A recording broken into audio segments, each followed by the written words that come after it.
So many of you have messaged me about Annabelle being on tour. And I'm going to be honest, while many are excited, I'm over here doing an eye roll. First, let's be clear. Annabelle is a Raggedy Ann doll and not the creepy porcelain prop from the Conjuring franchise. Now that I've gotten that out of the way, I'm sorry to break it to some of you, but the real story of Annabelle is inconsistent and shady. By the way, a bunch of people have debunked Annabelle numerous times since the 70s. And this is where critical thinking in the paranormal is very important because the plot holes are glaring. Now, my first exposure to Annabelle came from reading Gerald Brittle's book, The Demonologist, which was a book that he wrote about Ed and Lorraine Warren. And I actually read this back in middle school. The story that I first read dates back to 1970 when two nursing students came into possession of Annabelle. And I believe there was a boyfriend as well. The nurses came into possession of the doll. They started noticing weird things right away. They consulted a medium.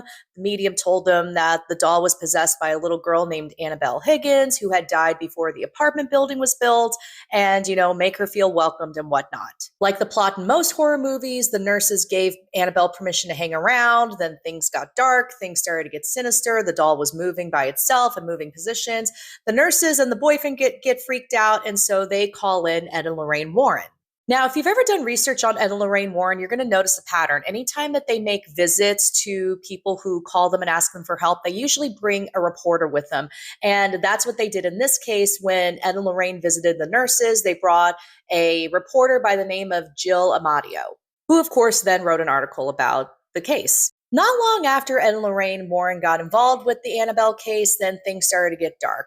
All of a sudden, Annabelle was demonic. And then there was another version where Annabelle actually died in a car crash in front of the apartment building. And then Annabelle was demonic again. So the story changed. It started to change and get dark. And as we know, dark stuff gets more publicity. And honestly, whichever version you heard was the version that Ed felt like telling that day.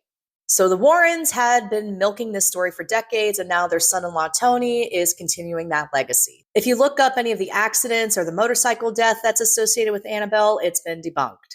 But in all truth, Annabelle is not dangerous. She is not evil. She is not demonic. She is a doll who's been locked in a case for over 50 years and being used as a prop for spooky PR. Now, would I go see Annabelle? Yeah, I have seen Annabelle a couple times. So, it was fun. It was more for me like seeing a relic of paranormal history than an actual haunted item. And because the more we feed energy into something, the more hypothetically real it could become. So could Annabelle be haunted now? Maybe. But this also tells us that Annabelle reflects us more than anything spooky or paranormal. Energy is what you make of it.